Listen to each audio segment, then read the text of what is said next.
Hello hello England, England Ben Stokes, Brendon McCullum, where is baseball? No baseball?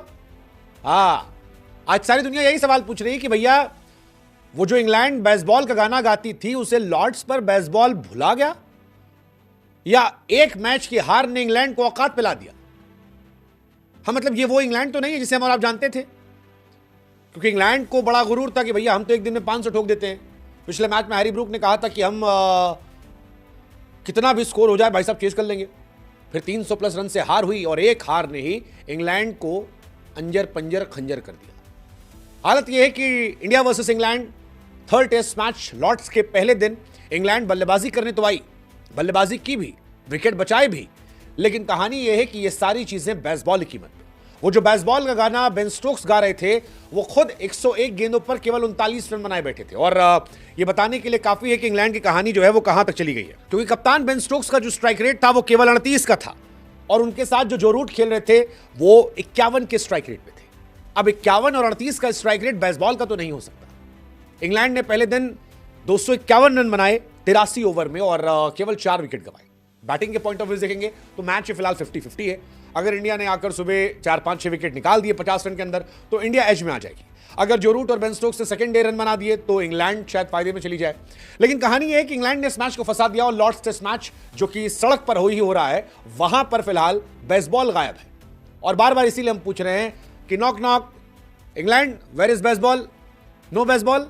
तो भाई आगे से शांत रहना बेसबॉल, और अगर नहीं दिख रहा बेसबॉल तो हमारे यहां जब जायसवाल या पंत आएंगे तो हम दिखाएंगे कि जयसपंती कैसे होती है और ऋषभ पंती कैसे होती है, कि हमारे यहाँ लड़के जो हैं वो खेल लेते हैं। वैसे भी इंग्लैंड का बेसबॉल हमेशा से ओवररेटेड था। ओवररेटेड इस लिहाज से कहूंगा क्योंकि इंग्लैंड जीती कुछ नहीं। 2 बार इंग्लैंड के अंदर वर्ल्ड टेस्ट चैंपियनशिप का फाइनल हुआ, लेकिन इंग्लैंड नहीं खेल रही थी। टॉप 3-4 तक इंग्लैंड टीम नहीं थी, और इस बार भी वो डर डर कर खेल रहे हैं, क्योंकि जो उनका स्वाभाविक गेम है वो नजर नहीं आया। फिलहाल कहानी है कि 251 है, जो रूट 99 पर है। बड़ा अच्छा मोमेंट था जब 98 पर वो बल्लेबाजी कर रहे थे और शॉट मारा और जडेजा ने बॉल उठाकर कहा भागोगे 2 रन। वो आई थिंक एक बढ़िया मोमेंट था। इस मैच में सरप्राइजिंग मोमेंट नीतीश कुमार रेड्डी थे। यार नीतीश रेड्डी ने 2 विकेट निकाल दिए। मतलब मेरा दिमाग खराब था कि यार ये कहां से आ गए, क्योंकि पिछले मैच में हर आदमी कहता है यार वाई नीतीश रेड्डी, इस मैच में नीतीश रेड्डी आके 2 विकेट निकाल गए, तो ये बड़ा कमाल की कहानी थी। बट आज एंटी बेसबॉल डे था, आप इसे एंटी बेसबॉल डे कह सकते हो, ये अच्छी कहानी है।